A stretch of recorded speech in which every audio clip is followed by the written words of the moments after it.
Hello. You're tuning into another episode of The Wunderkind Show. Today's second topic, Marcus Peters. Look. Of course, today was a big day for Raven fans. Why? Because Lamar showed up at OTAs, even though he didn't have to be there, but he showed up to quiet the naysayers. And of course, he gave the media what they wanted. He went there and he sounded off in a press conference where he asked all of their questions. And of course, Lamar's going to be Lamar. He's going to get to social media. He's going to put it on Instagram to be like, hey, man, glad to be out here. Go Ravens. Stuff like that. Leader of the team. Leader of the flock. Leader of Bird Gang. There was one black bird, no pun intended, that saw his post, commented, sadly, about their absence thus far in the Ravens facility. And who am I talking about? Who am I describing? What description of person am I making? Marcus Peters. So, Lamar puts out, of course, feels great to be back on that grassland. #trust. You already know Lamar's going to be 100% locked in. He always is. And then MP Juice Man responds and says, I miss my folks, with a crying emoji on Instagram. Now, here's my thing. This kills me on the inside. And the reason why it kills me is because I have been one of the loudest speakerphone of voices that have been trying to get Marcus Peters back on the Ravens. I think he is not washed. I think he still has a lot to give. And I think that it's not just the physical, the measurables that he brings to the team, the attitude, the swagger. Those things are immeasurable.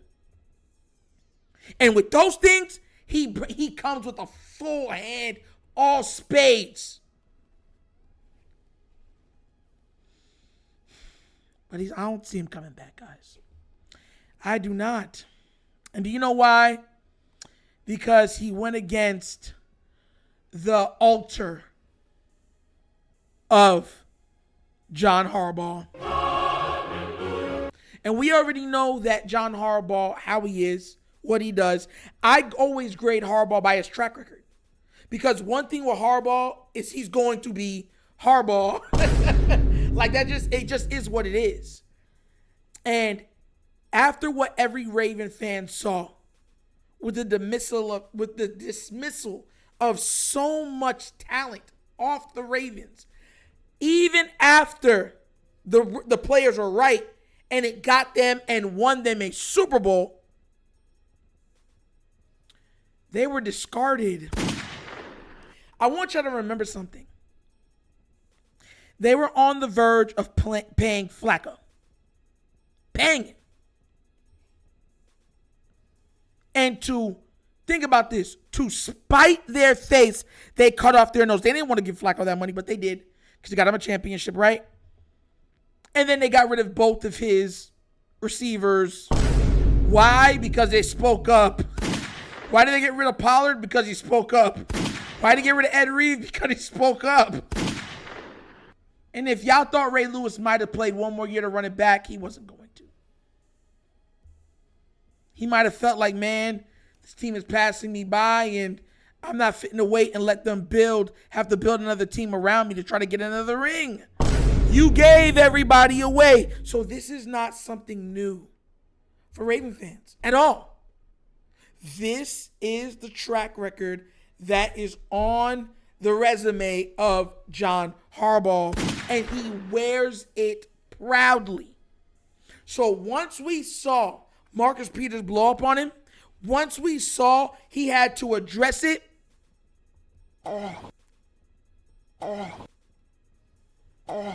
It was over, and it pains me to say that. I mean, it hurts me to say that, but it's true.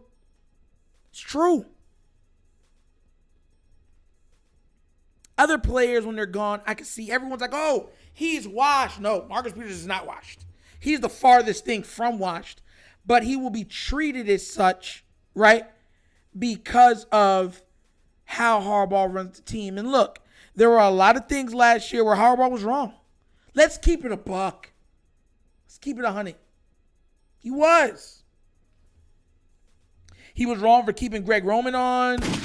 He was wrong for keeping Steve Saunders on. He was wrong multiple times for going for it. Like, come on now, bruh. His ignorance got Lamar Jackson injured. Or at least helped facilitate that injury. And others, I might add.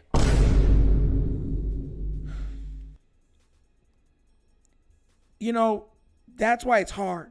You know what I mean? Because, look, I don't specifically hate Harbaugh. I just think that his time has come ahead in Baltimore. Now, look, Lamar loves him.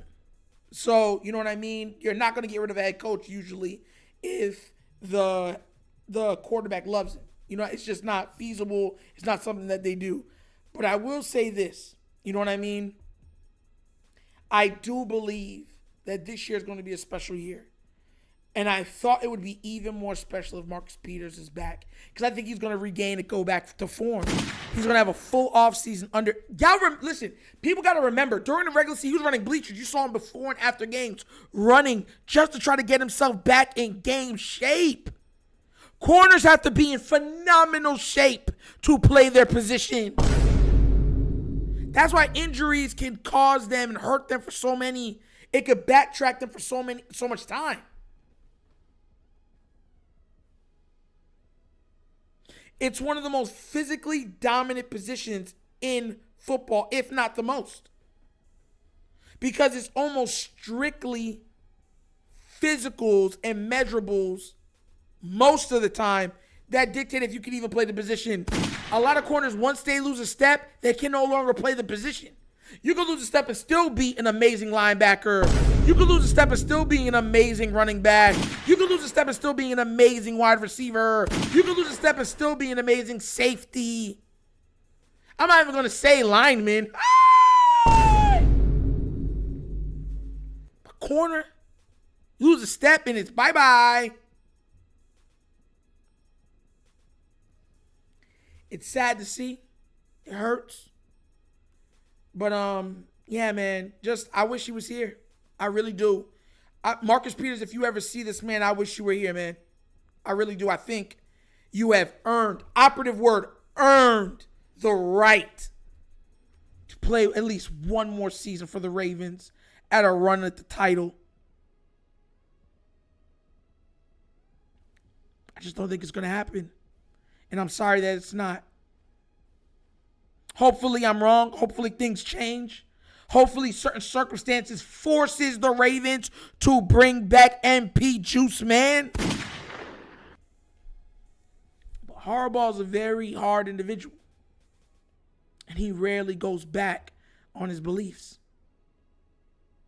Rarely. So, if I haven't said this already, if you never play another down for the Ravens, Marcus Peters, I salute you. What an amazing player. I'm not going to lie to you, for this generation, outside of Lamar Jackson, you and Mark Ingram were my favorite Ravens. And it's not even close. Just the energy. The absolute dog. I tell everybody this, and a lot of people know this adage. It's not about the size of the dog in the fight, but about the size of the fight in the dog. And Marcus Peters had a pit bull in his chest.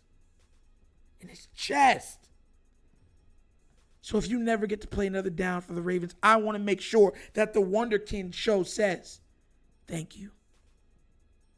Thank you for your contributions. Thank you for your dedication. Thank you for your accolades. Thank you for playing and representing yourself like a Raven. And sir, I salute you. Hopefully I'm wrong. I'm praying to God I'm wrong. But if not, once again, thank you. Thank you. And that's another episode of The Wunderkind Show. Listen, guys, I just want to say, as this episode is ending, I've been cooking up some craziness for you guys. So, look, there's going to be, in the upcoming weeks, we're going to be hosting a 6-day marathon. Yes, in about 2 weeks, there will be a 6-day marathon on The Wunderkind Show. That means every single day for 6 consecutive days, there will be different hosts. Yes, there will be a different host or a guest on every single episode for 6 days. That means 12 or more episodes. And y'all not going to want to miss it. Listen, White Troll's been blowing up my phone. I mean, blowing up my phone, telling me, yo, Nitro, you got to let me come back, man. I love it, man. Give me another shot. I hope I didn't mess it up too much the first time. So White Troll's going to be back. We're going to have a Jamaican fella by the name of Rostro making his debut on this show. Shout out to Rostro. I think y'all guys are really going to like him. A great guy, great dude. Just a little crazy. A little crazy. And others. So please keep your faces tuned in to The Wunderkind Show, because let me tell you this right now. We're coming with some crazy content, guys. And you know if I say it, I mean it. I've proven that enough on this platform. But once again, if you have not done so already, please do remember to like, subscribe, hit that notification bell, and leave a comment. You will get the notification and everything for the marathon. And if you would like to donate to this channel to help it grow, help it become even more established than what it is right now, at the bottom of the screen is a QR code to a Cash App. And that Cash App, right, can be located in every single video in the description. And the name of it is $The Wunderkind Show. And before we go any further, I want to say thank you, because somebody actually did make a donation to the channel. I'm bringing it up right now. And his name is Ben Lewis. Thank you, sir. Donating 10 big ones to The Wunderkind Show. Let me tell y'all something right now before I go any further and end the show. I always want to tell everybody, some people look over things. Let me tell you this right now. This is people's hard-earned money. Hard-earned money. I want to make sure that gets across. So when I tell you thank you for investing your time and your money, your hard-earned money, I do mean it. I really do. And that's part of the reason why I take it so seriously while building this platform, to always address and carry myself with integrity. Because it's not just me I'm representing all of you. So once again, thank you. Thank you so much. And once again, like I said before, the Patreon is there. Become a patron. You get so much access and more. Help out the channel. We're growing, and we're going to reach new and better heights very, very soon. But once again, this is The Wunderkind Show. The show is Nitro signing off. And as always, you guys knows my slogan. Peace. And I am out of here. Yerp.